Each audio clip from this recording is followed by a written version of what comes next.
All right, everyone get ready because today we're going deep on something pretty fascinating. We're talking about the link between boredom and brilliance. Boredom and brilliance. Yeah, you heard that right. We're taking a deep dive into Manoush Zomorodi's book, Bored and Brilliant. Oh, interesting. And it's all based on this really insightful YouTube video summary I found. The basic idea is that boredom might actually be like a secret weapon for creativity. Kind of crazy, right? It really does make you think. We're so programmed these days to avoid boredom at all costs. Like it's a bad thing. But this book makes a really strong case for boredom being this, like, hidden source of creativity. I know, right? Like in the book, Zomorodi starts off with this study from the University of Virginia. Okay, imagine you're in this study and they give you three options. Listen to music, look at pictures, or get zapped with one of those like mild electric shocks. Which would you choose? Probably the music or the pictures. Definitely not the shock. Right. Most people said they'd pay money to avoid the shocks. Yeah, it makes sense. But here's the twist. After you answer, they stick you in a room alone for 15 minutes. Absolutely nothing to do except there's this button that gives you the shock. Oh, no. Okay, I'm already feeling uncomfortable. So what do you think happened? I don't know. I'm kind of afraid to ask. A third of the people actually shocked themselves. What? Seriously? Hmm? They chose to shock themselves rather than just sit there. I know. Isn't that wild? I mean, it's kind of funny, but also kind of scary. Like, do we really hate being bored that much? It's pretty telling, isn't it? It shows how deeply ingrained our aversion to boredom is. But what Zomorodi is saying is that those moments of boredom, the ones we try so hard to avoid, are actually essential for creativity. Hold on. Explain that. How does zoning out make us more creative? Well, think about it. When do you usually get your best ideas? Hmm. In the shower. Maybe going for a walk. Sometimes, yeah. It's when your mind isn't totally focused on some task. Yeah. That's when it can wander freely and start making these, like, unexpected connections that lead to new ideas. Huh. That's true. I do feel like I do some of my best thinking when I'm just letting my mind wander. Exactly. Zomorodi calls this the shower argument comeback phenomenon. When you finally come up with the perfect comeback, like way after the argument's over, Oh, yeah, all the time. that's your brain working its magic in those moments of boredom. So boredom is actually this, like, secret weapon for creativity. But there's a problem. Okay, what's the problem? Our relationship with technology. It's designed to keep us constantly stimulated, which basically leaves no space for boredom to do its thing. Yeah, I mean, look around. Everyone's glued to their phones 24/7. It's like we're terrified to just be alone with our thoughts for a minute. And all that screen time is actually changing how we think, according to Zomorodi. Hmm. For example, she talks about how the internet has basically shrunk our attention spans. We're so used to, like, bite-sized content and clickbait headlines that it's hard to focus on longer, more complex stuff. It's funny, because we're talking about attention spans right now, and I bet some people listening are already zoning out or, like, checking their phones. It's ironic, right? There's this study that showed that only 30% of people who started reading an article about shortened attention spans actually finished it. Ouch. So are we all turning into goldfish? Is that what's happening? Not quite. Hmm. But technology is definitely impacting our brains in some pretty significant ways. Like, for example, there are studies that show that reading on screens actually makes it harder to understand what you're reading. You just don't absorb information as well as when you're reading an actual book. That actually makes sense. There's something about having a book in your hands, turning the pages. It's just more immersive. Totally. And even the way we take pictures affects how we remember things. Like, think about it. We take pictures to preserve memories, right? Yeah, of course. But studies have shown that we actually remember less when we take a picture, even though the whole point is to remember better. Wait, seriously? So all those Instagram photos aren't actually helping me remember my vacation? It's kind of paradox, right? We get so focused on getting that perfect shot that we don't actually experience the moment itself. Yeah. So think about it. Has technology ever made you question if it's changing how you think? Now that you mention it, I have had times where I feel like my phone is, like, hijacking my attention. It's Yeah. almost like it has a mind of its own, pulling me in. That's a perfect segue into what we're talking about next. The addictive nature of technology. Zomorodi makes this really interesting comparison between, get this, drug dealers and tech moguls. Drug dealers and tech mogul. Okay, I'm listening. How are they similar? They both call their customers users. Whoa. You're right. That is kind of creepy. So are these companies like intentionally making their products addictive? Well, they're definitely masters at using psychology to keep us hooked. Think about those progress bars on LinkedIn, Those little bars that show you how complete your profile is. Yeah, I see those all the time. They tap into what's called the endowed progress effect, which basically means we're way more motivated to finish something if we feel like we've already made some progress. So that little bar is basically tricking me into spending more time on LinkedIn. Pretty much. And then you've got games like Candy Crush, which limit your lives. Don't get me started on Candy Crush. That game is like crack. Right. Well, those limited lives, they tap into our brain's response to scarce resources. We automatically value things that are harder to get. So it makes us want to keep playing. So Candy Crush is basically like a casino, rigged to keep you spending money. It's all about understanding the psychology behind these features, right? But to be fair, not all tech features are bad. Some companies actually use these principles for good, like Uber, for example. They use safety features to build trust and comfort. You can see where your driver is and what they look like before they pick you up. Yeah, I actually do feel safer knowing that. So it's possible to use this kind of psychology for good. Absolutely. It's all about balance. We need to be aware of how technology is influencing us and then make conscious choices about how we use it. Otherwise, we end up feeling constantly plugged in with no time to just be. Which is why we're seeing this whole unplugging trend, right? Like all these people doing digital detoxes and looking for tech-free spaces. But like, is it actually making a difference? There's actually growing evidence that it does. There was this study at Virginia Tech where they found that simply having a phone present during a conversation, even if it wasn't being used, reduced empathy between the people talking. And this was even true for close friends. Wow, that's crazy. So even if we're not actively on our phones, they're still messing with our interactions. It seems that way, like our brains are constantly anticipating a notification or a message, and that keeps us from being fully present with the people in front of us. It's like our phones are always there in the back of our minds, even when we're not using them. Exactly. And it's not just our social lives that are taking a hit. Research has shown that taking handwritten notes, as opposed to typing them on a laptop, actually leads to better information retention. Really? I remember in college, I always felt like I learned more when I took handwritten notes, but typing was just so much faster. Right. But convenience often comes at a cost. And sometimes, even a short break from technology can make a huge difference. Zomorodi talks about this great example from the consulting firm BCG. They realized that their employees were getting burned out at an alarming rate, so they made a new rule. Consultants had to take 1 day off per week, completely disconnected from work and technology. Wait, like no emails, no calls, nothing. Absolutely nothing. They had to fully unplug. I bet there was some pushback from the employees at Oh, first. definitely. But the results were pretty amazing. The consultants came back more rested, more creative, and way more engaged in their work. Wow, that's incredible. Maybe all companies should do something like that. It's definitely something to think about. Now let's shift gears for a second and talk about mobile games. They often get a bad rep for being mindless and addictive, but Zomorodi actually presents a more balanced view.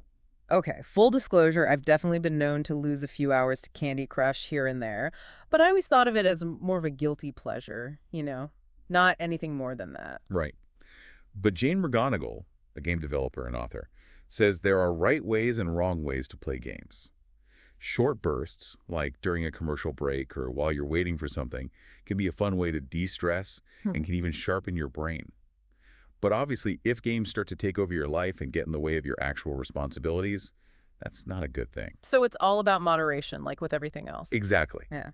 And get this, games can actually be a powerful tool for learning and creativity. Zomorodi tells this really heartwarming story about a computer teacher named Joel Levine who introduced his 4-year-old daughter to Minecraft. Minecraft, isn't that game where you build things with blocks? That's the one. Levine saw the potential for it to be a teaching tool. And, sure enough, his daughter actually learned how to spell her first word while playing Minecraft. No way, seriously. Yeah. He was so impressed that he started using the game in his classroom. And get this experiment was so successful that he ended up collaborating with the creators of Minecraft to develop an educational version, which is now used in classrooms all over the world. That's amazing. So games can be both entertaining and educational. Who knew? It really comes down to how we use them. which is especially important when it comes to kids, right?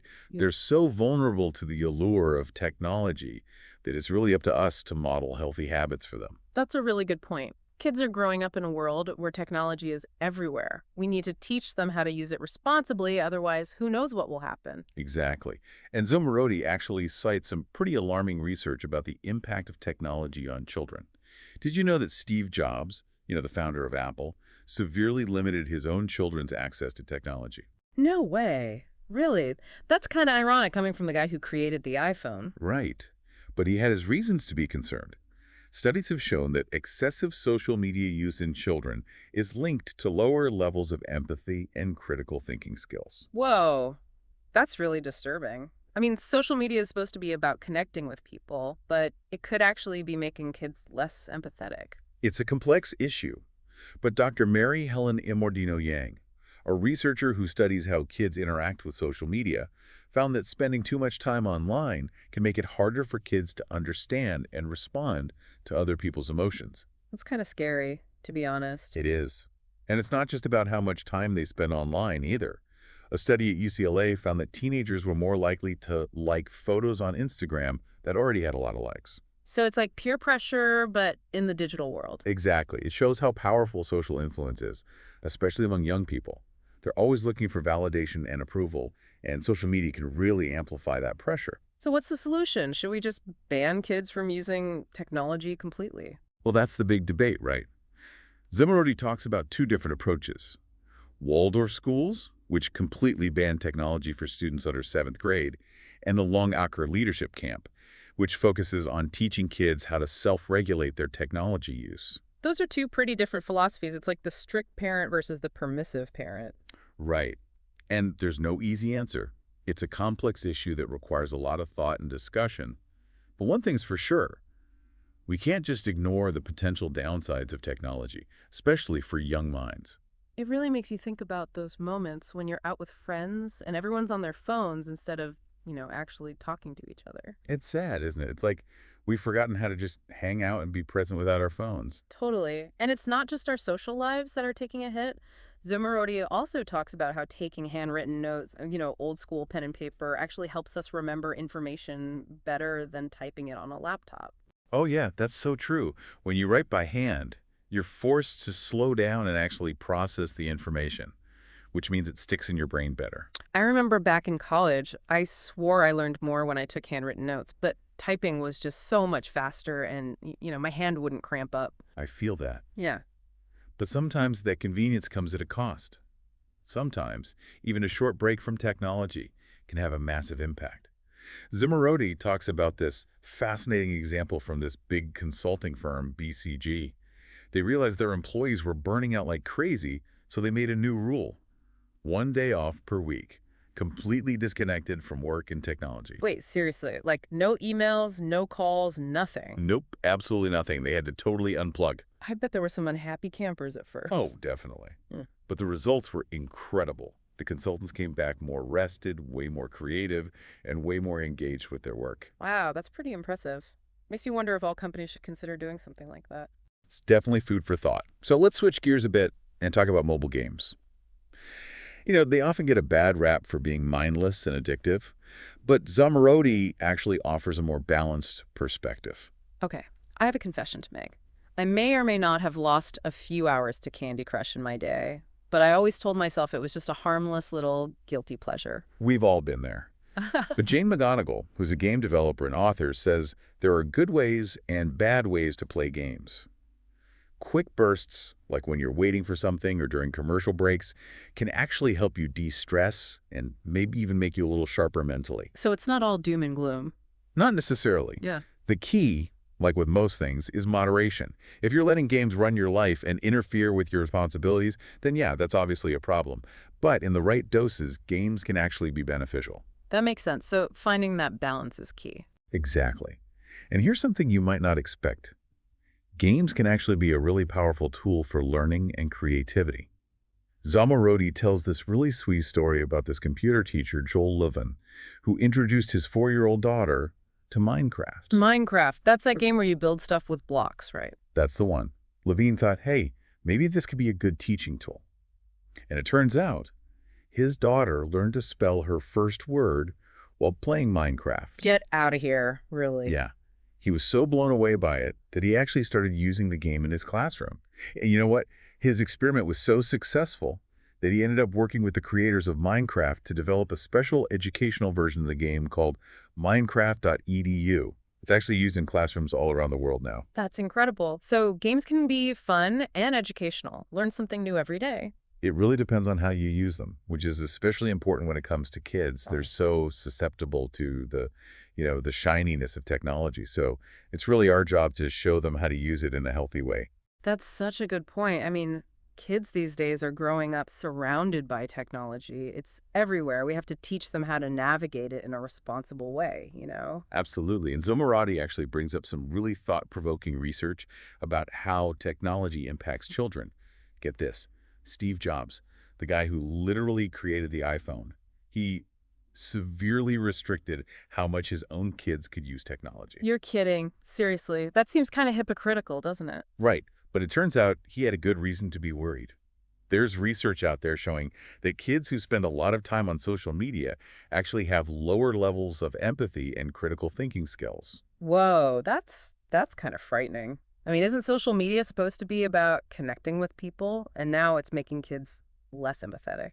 It's a complicated issue, for sure. There's this researcher, Dr. Mary Helen Immordino Yang, who studies how kids interact with social media. And she's found that too much time online can actually make it harder for kids to understand and respond to other people's emotions. Wow. Okay, that's a little unsettling. It is.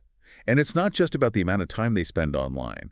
There was a study at UCLA that found that teenagers were way more likely to like photos on Instagram that already had a ton of likes. Oh, so it's like social media peer pressure. Exactly. It just goes to show how powerful social influence is, especially for young people. They're constantly looking for validation and approval, and social media can really magnify that. So what do we do about it? I mean, should we just ban kids from using technology altogether? This is the million-dollar question, isn't it? Oh, Zomorodi talks about two really contrasting approaches to this. There are Waldorf schools, which don't allow their students to use technology at all until 7th grade. wow, that's pretty extreme. And then there's the Longaker Leadership Camp, which actually focuses on teaching kids how to self-regulate their technology use. So it's like the two ends of the spectrum, right? Completely cutting them off versus teaching them how to manage it themselves. Exactly. And there's no easy answer. It's complicated. It's something that requires a lot of thoughtful discussion and, honestly, probably different solutions for different kids and families. But one thing we can't do is just bury our heads in the sand and ignore this, especially when it comes to young minds. So, okay, banning all tech probably isn't the answer. But letting kids have free reign doesn't seem quite right either. Like, where's that middle ground? What's the sweet spot for raising kids in this tech-crazy world? Yeah, it's a tough one for sure. Well, Zomorodi has this idea that before we try to fix the kids, maybe we should start with ourselves. Okay, I'm listening. She talks about this challenge called Bored and Brilliant, which is all about taking back control of our attention and, not being so reliant on technology. All right, a challenge. I like it. What's involved? It's a 7-day program, kind of like a reset.